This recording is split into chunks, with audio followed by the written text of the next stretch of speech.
اصل فضیلت ہے، جو دائمی فضیلت ہے، جو ایمانی فضیلت ہے، جو اللہ کی رضا والی فضیلت ہے۔ ورنہ جو دنیا کی فضیلتیں ہیں، مال و دولت کی فضیلتیں، یہ تو ساری بقا والی ہیں، یہ تو ساری دنیاوی فضیلتیں جو ہیں یہ فنا والی ہیں، اور جو اللہ فضیلت دیتا ہے نا، جو فضیلت اللہ دیتا ہے وہ بقا والی ہوتی ہے۔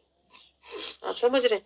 اللہ تعالیٰ یہ کہہ رہا ہے کہ اور یقیناً آخرت درجات کے لحاظ سے بہت بڑی ہے، یعنی اللہ یہ کہہ رہا ہے کہ جسے میں نے ایمان میں، تقوی میں، علم میں فضیلت دی ہے نا، وہ درجات کے لحاظ سے بہت بڑی ہے۔ اب دیکھیں جسے اللہ بڑی کہے، دنیا کو اللہ کہہ رہا ہے متاع قلیل، یہاں سے آپ اندازہ کریں، دنیا کو اللہ بار بار کہہ رہا ہے متاع قلیل ہے، جو ہم بڑی سمجھتے ہیں، یہ دنیا بڑی چیز ہے جی، پیسہ بڑی چیز ہے۔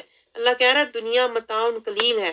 اللہ کہہ رہا ہے وہ فضیلت جو میں دے رہا ہوں نا اپنے بندوں کو، تقوی سے، علم سے، نور سے، ہدایت سے، ایمان سے، وہ بڑی چیز ہے۔ اکبرو درجات و اکبرو تفضیلا، یہ اصل فضیلت ہے، یہ اصل درجہ ہے جو اللہ دیتا ہے، جو دائمی ہے۔ دنیا کی فضیلت، دنیا کے درجے تو یہ تو اللہ کہہ رہا ہے فنا والے ہیں، اس کی کوئی اہمیت نہیں ہے۔ آگے اللہ تعالیٰ کیا سمجھا رہا ہے کہ اللہ کے ساتھ شریک نہ کرو۔ جو لوگ اللہ کے ساتھ شریک کرتے ہیں، آیت 22، وہ ذلیل ہو کر رہ جائیں گے۔ آگے اللہ تعالیٰ کیا سمجھا رہا ہے کہ عبادت اللہ کی کرو، اور عبادت کے لیے اللہ نے دیکھے باقاعدہ اللہ نے حکم دیا ہے کہ یہ کرو۔ کیا کرو؟ اگر تم اللہ کی عبادت کرتے ہو تو کیا کرو؟ اللہ کہہ رہا ہے صرف اگر تم میری بندگی کرنا چاہتے ہو نا، میری بندگی کرنا چاہتے ہو تو میرا حکم بھی مانو۔ یہ پوائنٹ نوٹ کریں، عبادت صرف یہ نہیں ہوتی کہ جو ہم کہہ رہے ہیں 5 وقت کی نماز عبادت ہے، ہم سمجھتے ہیں 5 وقت کی نماز عبادت ہے، پتہ نہیں روزہ عبادت ہے، پتہ نہیں حج عبادت ہے، پتہ نہیں یہ چیزیں۔ اللہ کہہ رہا ہے اور آپ کے رب نے حکم فرمایا ہے، یعنی کہ اللہ کا حکم پہلے مانو کہ تم اللہ کے سوا کسی کی عبادت نہ کرو۔ اللہ کیا کہہ رہا ہے؟ اگر تم میرے عبادت کرتے ہو نا تو پھر میرا حکم بھی تو مانو نا۔ میری عبادت میرے حکم کے بغیر ہو نہیں سکتی۔ آج ہمارا پتہ کیا حال ہے؟ حکم چھوڑ دیتے ہیں، عبادت کے پیچھے دوڑتے ہیں، جس کی وجہ سے وہ پتہ کیا رہا ہے؟ نہ ہم عبادت کے، نہ حکم کے، نہ ادھر کے نہ ادھر کے۔ تو حکم کیا ہے اللہ کا؟ جو اللہ حکم کا مطلب ہوتا ہے آرڈر۔ آپ سوچیں آپ دنیا کا کوئی آرڈر آ جائے حکومت کی طرف سے اور نہ مانے تو آپ کو باقی ساری سہولتیں آپ کی جو ہیں وہ ختم ہو جاتی ہیں۔ آرڈر آپ کو ماننا ہی ماننا ہوتا ہے، آپ سمجھ رہے ہیں؟ کیونکہ وہ حکم ہے، آپ سمجھ رہے ہیں؟ آپ حکم کی نفی نہیں کر سکتے۔ تو اللہ نے حکم کیا دیا ہے؟ اللہ کہہ رہا ہے میری عبادت سے پہلے میرا حکم تو مانو نا۔ وہ کیا ہے؟ وَبِالْوَالِدَيْنِ إِحْسَانًا۔ اب دیکھیں یہاں کوئی قید نہیں ہے کہ اگر تیرے والدین اچھے ہوں، نیک ہوں، متقی ہوں تو ان کے ساتھ احسان کر۔ ہر حال میں وَبِالْوَالِدَيْنِ، حالی والدین کہا ہے۔ والدین کیسے بھی ہوں ان کے آگے زبان نہ کھولو، اللہ کو پسند نہیں ہے۔ والدین تمہیں جو مرضی کہیں، برا کہیں بھلا کہیں، اچھا جانے یا برا جانے، اصل تو رب جانتا ہے نا۔ اصل بات ایسی بات ہے کہ نہیں؟ آپ نے والدین کی وہ کہتے ہیں نا ان سے کریڈٹ لے کے کرنا کیا ہے؟ اللہ کہہ رہا ہے صرف ان کے ساتھ احسان کرو۔ یہ نہ سوچو اس کو زیادہ پیار ہے، میرے سے کم پیار ہے، اس کو زیادہ اہمیت دے رہے ہیں، مجھے کم دے رہے ہیں۔ اللہ کہہ رہا ہے میں تو تجھے یہ کہہ ہی نہیں رہا، وہ تو میں فیصلے کروں گا نا۔ تیرا کام کیا ہے؟ احسان، ان کے ساتھ احسان کا سلوک کر۔ اور احسان کا سلوک یہ ادلا بدلا نہیں ہوتا، میں آپ کو بتاؤں۔ احسان کا سلوک ہوتا ہے ہر حال میں ان کے ساتھ حسن سلوک سے پیش آؤ، عاجزی سے پیش آؤ۔ دیکھیں اللہ آگے تفصیل سمجھا رہا ہے۔ یہ نہ ہو میں احسان کہہ دوں تو ادھر نکل جائے، میں احسان کہوں تو کہ کیتا تھا ایسی صاحب، ایک احسان کر کے دوڑ جاؤ، ایک دفعہ احسان کیا تھا نا، یہ کر کے دوڑ جاؤ، کیا تو تھا ہوں بار بار کر۔ اللہ اس لیے آگے پوری تفصیل، اللہ کہہ رہا ہے مجھے اس طرح کا احسان چاہیے، ایک وقت کا نہیں، ایک گھڑی کا نہیں، ہر وقت کا۔ اور وہ کیسا ہو؟ والدین کے ساتھ اللہ کہہ رہا ہے حسن سلوک ہو، جب بھی تیرا ان سے رابطہ ہو، واسطہ ہو، احسن طریقے سے ہو، عاجزانہ ہو۔ اگر تمہارے سامنے دونوں میں سے کوئی ایک یا دونوں تمہارے سامنے، یہ نقطہ نوٹ کریں، آج لوگ کہتے ہیں والدین کو چھوڑ جاؤ، اللہ کہتا ہے تمہارے سامنے